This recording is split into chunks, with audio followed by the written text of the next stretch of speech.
Kenapa nasib seseorang itu tidak berubah? Karena hidupnya tidak berubah. Kita ingin mendapatkan hasil yang berbeda, tapi kita selalu melakukan hal yang sama tiap hari.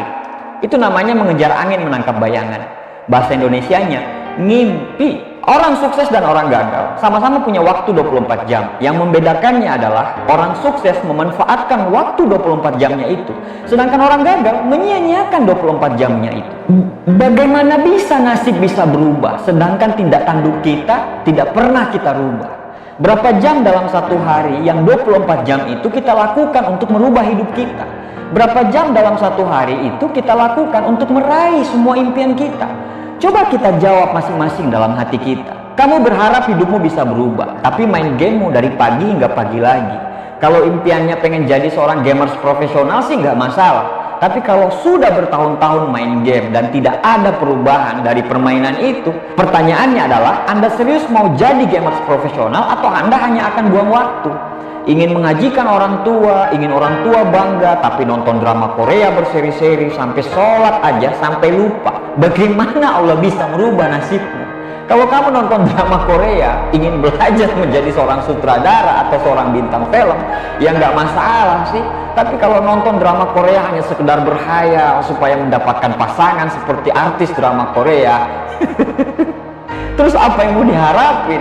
Bukannya nggak boleh loh ya, boleh dan sangat boleh, tapi jangan sampai overdosis. Karena begini, kamu sibuk nonton TV, tapi di sisi lain banyak anak muda yang menghabiskan waktunya untuk baca buku. Kamu sibuk nonton film, kamu menghabiskan waktumu untuk nonton film, tapi di sisi lain banyak anak muda yang menghabiskan waktunya untuk belajar hal-hal baru untuk meningkatkan skillnya. Kamu sibuk main game, tapi di sisi lain banyak anak muda sudah merencanakan hidupnya. Kamu sibuk pakai smartphone kamu untuk buka Instagram, kepoin artis-artis yang berantem supaya dibilang update. Padahal makin lihat artis yang cantik, ya dirimu makin insecure.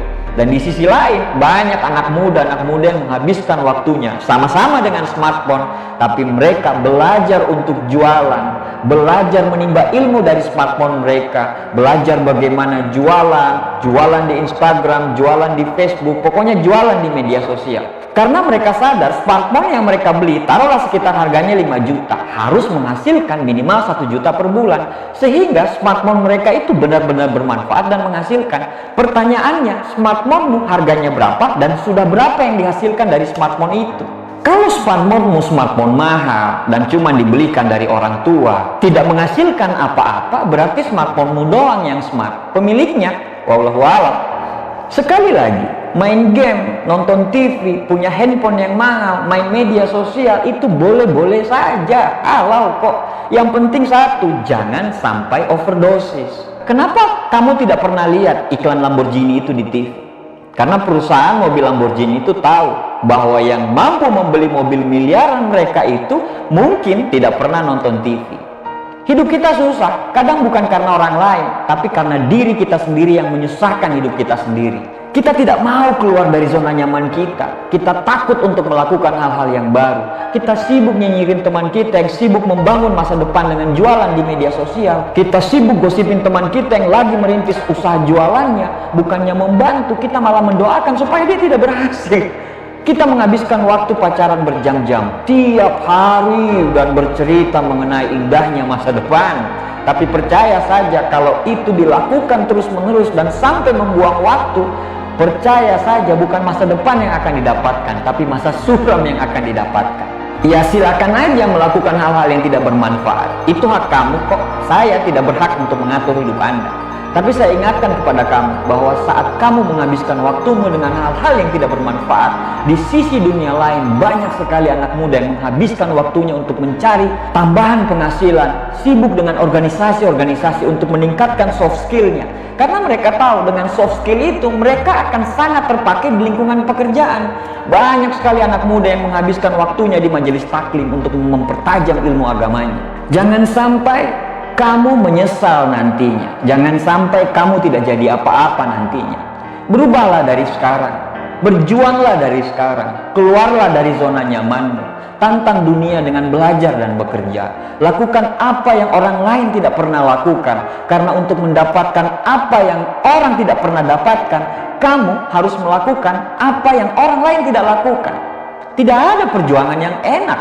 Semua perjuangan pasti mengalami rasa sakitnya disiplin, perihnya belajar, dan tidak enaknya penolakan. Tidak ada hal yang luar biasa bisa didapatkan dengan tindakan yang biasa-biasa saja. Tidak ada pelangi bila tidak ada hujan dan badai. Tidak ada bintang bila tidak ada gelapnya malam. Hidup itu pilihan.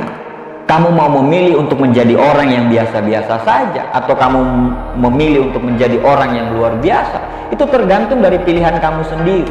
Sebelum terlambat, kamu harus menyadari bahwa mulai besok kamu harus menjadi orang baru, menjadi orang dengan versi terbaik dari dirimu sendiri. Tidak perlu kita melihat orang lain, kita cukup menaklukkan diri kita sendiri. Tiap hari harus jauh lebih baik dari hari yang kemarin.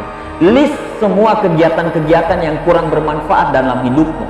Mulai besok tinggalkan satu persatu, dan insya Allah 1 tahun Anda lakukan ini, kamu akan menjadi orang yang berbeda. Bagi teman-teman yang masih cuek, gak apa-apa kalian mau malas-malasan, gak masalah. Tapi jangan lupa untuk jaga kesehatan. Karena bila sekarang kamu tidak mau bekerja keras, saat masa tuamu nanti kamu akan dipaksa untuk bekerja keras karena kemalasanmu di masa muda. Hidup itu pilihan, mau memilih menjadi orang yang luar biasa atau menjadi orang yang biasa-biasa saja, semua di tangan kita masing-masing. Terima kasih.